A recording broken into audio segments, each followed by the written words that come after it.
Thank you very much, Dr. Sayed, and thank you very much for everyone in the room for being around and for those who are attending virtually. And thank you for the organizers, Professor Emmanuel, for inviting me also for to discuss our brain health project here. Before I start with just how can I? Sorry, this one. Let's see it. Yes. Okay, great. So before I start with discussing with you our project, I want to ask you a question. How many of you think about your heart and your kidneys health? Let's say one per week. How many times do you think about your heart and your kidney and your whatever organ in the body to protect it? And you're doing some lifestyle changes to protect your heart and your blood vessels, let's say. Zero. I thought you will tell me, yes, we do think about our heart and our kidney. Huh? Our mind. How many of you think about your brain? You do? That's very good. I thought I will get so many positive responses because I'm talking to not the right crowd, because you are in the mental health and of course you're looking after brain health of others, but I'm not sure if you do look about your brain health yourself. And this is exactly why I wanted to really explore this perception of brain health and how people think about brain health, and do we really change our lifestyle to protect our brain.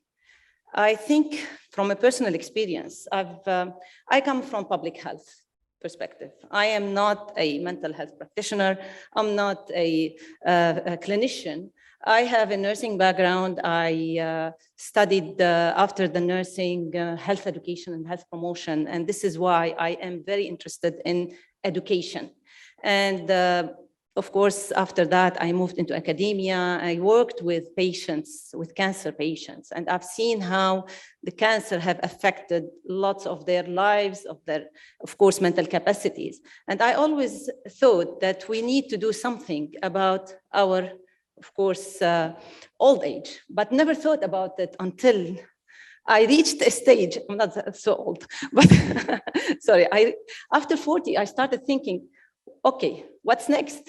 Now there is the bell rang, and I have to think about my old age. Am I going to live a good, healthy life, quality of life, or I will depend on others? So I started thinking about how we can, myself, I have to change my lifestyle, and as a health education, health promotion specialist at public health, what can we do to help others really change their perspective? I wish I was told from childhood that you have to do something about your brain. You have to protect your brain after 40 years, 50 years. We were not told that. We were told that you have, in the last 40 years, we've been talking about diabetes, about heart disease, about cancer protection, but still the brain, we don't talk about it. And again, I noticed we always think about brain health or mental health. I don't know what to, how would you differentiate them as mental health practitioners? But I see the brain is much something that you need to discuss it further. It's not only mental health. We're talking about an organ in our body that has to be protected somehow by different lifestyle changes. So Dr. Fatma took the idea that I was going to mention. Thank you yesterday for the expo and the bus. And actually, it was very good to be on the bus and to meet my busmates, to make it a good icebreaker for me today. So I can see all our busmates here. And thank you for the expo visit yesterday. And I want to ask you, should we really, I think this is an appetizer for everyone today, to think about it in a different way. Yes, I'm not going to talk about technology. You're talking about technology, but I think this is an appetizer to think about the protection and how technology can help us with prevent brain problems. So what is brain health? Sorry. Yes. So brain health is a new concept encompassing mental, cognitive, physical brain function. In other words, brain health entails mental well-being and normal brain function in the absence of brain diseases. And unfortunately, if we go public health and we look at the burden of diseases that are related to brain health and neurological disorders, we can see that neurological disorders are the leading cause of disability, the second leading cause of death worldwide. In the past 30 years, the absolute number of deaths and people with disability owing to neurological diseases have risen. And this is not something new for most of you, you know that. The world's population is rapidly aging. We know that. We know that by 2050, the number of people over age of 60 will reach 2 billion, almost double of the current population. Persons over the age of 80 will be more than triple, increasing from 125 to 434 million. So we need really to think, how can we protect this population and to keep them surviving with the best quality of life? So according to the the Global Burden of Disease study and WHO, unfortunately, the greatest growth will occur in the low and middle income countries, where 80% of the world's population, all the population will live there. And it is anticipated that the increase in older adults population will be associated with a significant rise in the incidence of persons living with dementia.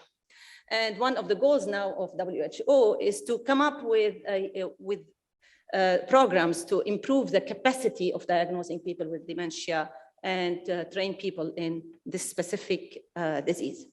So I think in Europe, and why I'm taking you to Europe, because the idea of the brain health study started in Europe, and I wanted to mention what's happening in Europe. Approximately 1/3 of the total disease burden relates to brain disorders, with vast personal, societal, and economic consequences. So what happened, to give you the story of how we started our study here, I happened to review a paper on for the Life Brain Consortium, which is in Europe, and they were discussing the protocol of conducting a study on brain health and exploring people's attitude in Europe about brain health perception and what do they do in terms of the lifestyle. So I contacted the person there, and I think I'll just skip these. I will go back to these ones now. And I contacted Dr. Isabel in the Life Brain Consortium, and I told her, okay. So I read the protocol, and I found that you have translated a survey that they conducted, and that was published in 2020 before the COVID. And it was translated in 14 languages. And I was asking her, do you have it in Arabic? And she said, sorry, we missed the Arabic. So they could not find someone to translate it to Arabic. So I offered, let's bring that survey into the UAE to start really understanding the idea of brain health in the UAE, and then we can take it further to conduct it on a more multi-countries level in the Arab world. And they were so happy in the Life Brain Consortium to give us the survey in both languages, Arabic and French. And we distributed we definitely, this is, sorry, I had to skip these. So the survey was conducted in Europe. The protocol paper was published in 2020, and they were able to collect 27,000 responses from different European countries on that specific study. And they published out of it so far a couple of papers plus a report that I will show you where you can access that report later on. So they wanted to find out how to motivate people to look after their brain, and how can healthcare professionals work on helping health authorities to come with the best ways to protect people's brain. And this is our collaborator, Dr.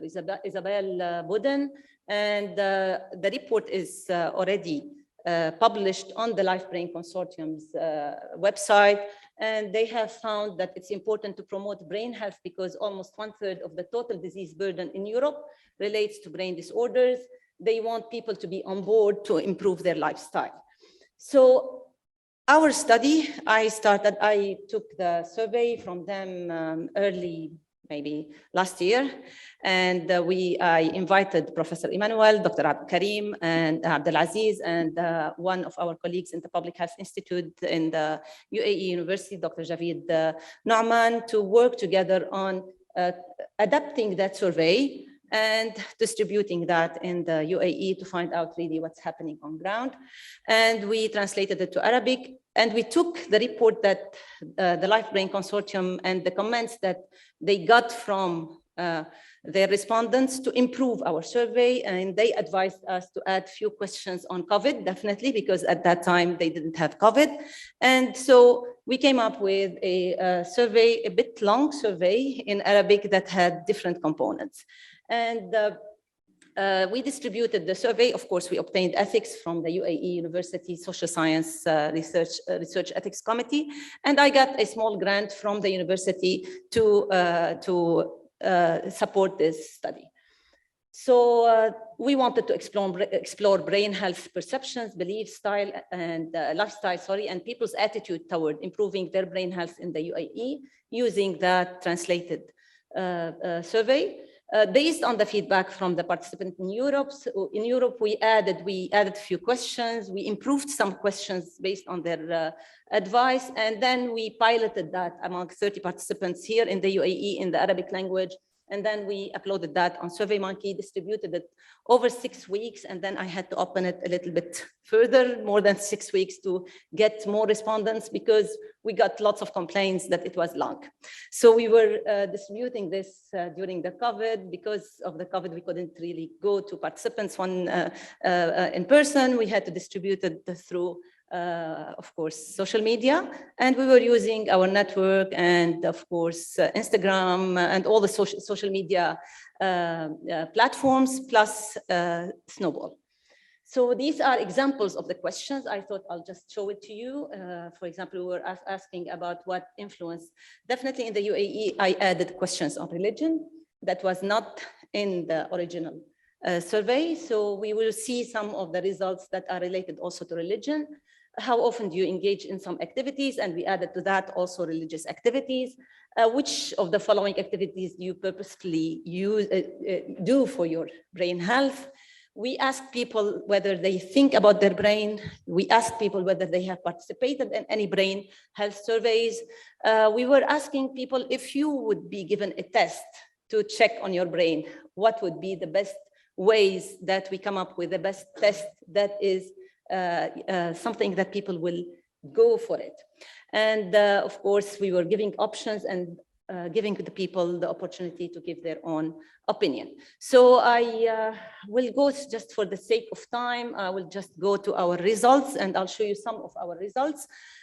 So we had 1,965 people who went on the SurveyMonkey and started the survey, but unfortunately, fully completed surveys were 1,299, both Arabic and English.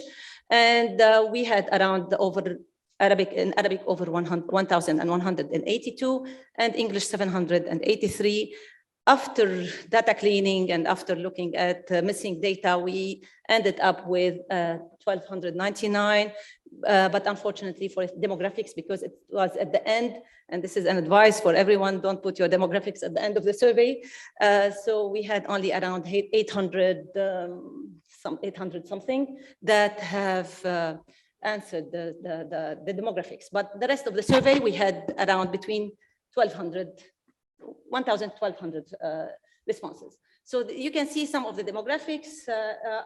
I don't have on this slide the education, but if you can see 60%, nearly 60% or more female. We had nationality, we had 367 who are from the UAE and the rest Arabs who are living in the UAE. And we have 867 from the UAE who are living in the UAE, I mean. And we had around 60% educated with university education. It's not here on this slide, but we had around 60% of with education, and healthcare workers. We had around 363 healthcare workers, and the rest were non-healthcare workers. So you can see some of our, I'm not sure if you'll be able to see the slides there.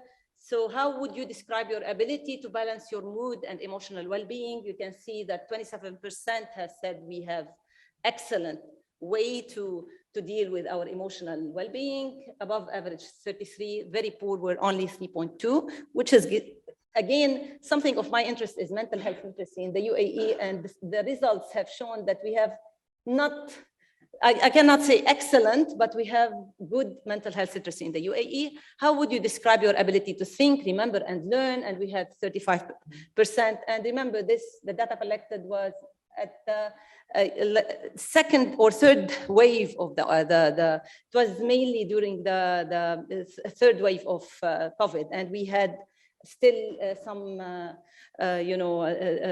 restrictions in the country.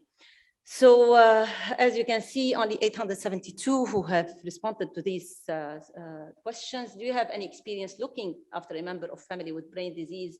We had 78% who said no, 21% who had some experience. How often do you think about the brain of your health? And very interestingly, we had 35.8 who said frequently, not like us here. So it's interesting. I don't know how really is reflective of but our sample is a good representative sample in the UAE. So in your opinion, to what extent do the following have an influence on brain health? And you can see a list of them, and you can see that the genetics and medical history was the least for so many people, where substance abuse, sleeping habits, social environment were the highest. Physical health, education, religious activity was 39%. Who said religious activity does influence their brain health. If we go to in your opinion, at what stages in life it's important to take care of your brain, we can see that 48% said it in the womb, which is good. Again, gives us some indication that we have at least a good mental health literacy in the country. And old age, 36.6% said very important, and 56.3% said important. And this is again an indication that people are ready really to think about mental health in a better way. What diseases do you associate with brain? Alzheimer, depression, anxiety, addiction were the highest. Epilepsy, where we can see some of the diseases were not really known for some people. For example, thyroid disease, arthritis was not really chosen by so many people. So which of the following activities do you purposefully do for your brain? You see 50% said religious activities. And again, it shows us that religion is a very important tool that people are using to help them with their brain health. When we look at other lifestyle, sleeping, socializing, eating healthy, life balance, exercise, relaxing activities. Of course, wearing helmet, which is something that was used in the original survey in Europe. This is something that is very common to Europeans because they ride lots of bikes, and in the UAE it's not that culture, but we kept it in the survey. And I got some comments from people saying, "Why are you asking this question?" So it's important. It's, I think, interesting. Brain health test. When we asked about the brain health test, you see that so many wanted it to be accurate. And this is where we meet here today about the technology. We are looking for a test that can indicate to us that maybe brain health, I can improve my brain health. If I have any problem with my brain health, it will give me indication that I have to do something about it. It should be accurate, affordable, painless, 50%, subsidized, quick, online, 26, maybe Dr. Fatma, 2 minutes? No way. Okay, Dr. Fatma, it's online, they want 26% and from home. Okay, so I don't have to present all the data for you, but at least I'm trying to give you a flavor of what we have found. Why would you take a brain health test? To get information about my cognitive and mental health, to respond if I am at risk, to determine my risk of developing a disease, and to prepare myself for the future. And of course, this is if you would take a test, and we had around 64% who said, yes, definitely we'll take a test. So I will skip this. What would motivate you to change your lifestyle? So having a problem. So we are again talking about treatment rather than prevention. And this is what we want to come up out of this study, that we want to prevent it before it happens. So I can see the time here. So again, so we don't want people to notice that they have brain health problems. We want them to act before that. So if I had been diagnosed, if the lifestyle changes were fun and enjoyable, and you can see more, if nothing would motivate me, that was the least one. And what would prevent you was the lack of motivation. And this is what we want now, that we come up with ways to motivate people to improve their brain health. Lack of information, lack of time. For example, lifestyle changes, costly to go for it, to go for healthy life, healthy food, and for maybe for gyms, etc. It is costly, unfortunately, and shouldn't be this way. So I will just go to, do you perform religious activities to preserve your brain health? And we find that 68% said they pray. And we try to include all different types of religion, and we found that 47% said that they read, for example, the holy books, fast, go to mosques, etc. So I think we had a bit of challenges with the COVID. We had some missing information, as I said. The European survey found that to succeed with the lifestyle changes, the respondents need professional support. And we found exactly the same thing. It's not different from what they found. We found that health authorities should be doing something. They come up with best policies to improve detection, early detection, to educate people, to raise awareness about brain health, and to think about it. It's not only mental health, it is an organ in our body that we need to protect. So I think I will stop here. I want to thank everyone again, to thank our participants, and please reach out. This is my email. Thank you very much for listening.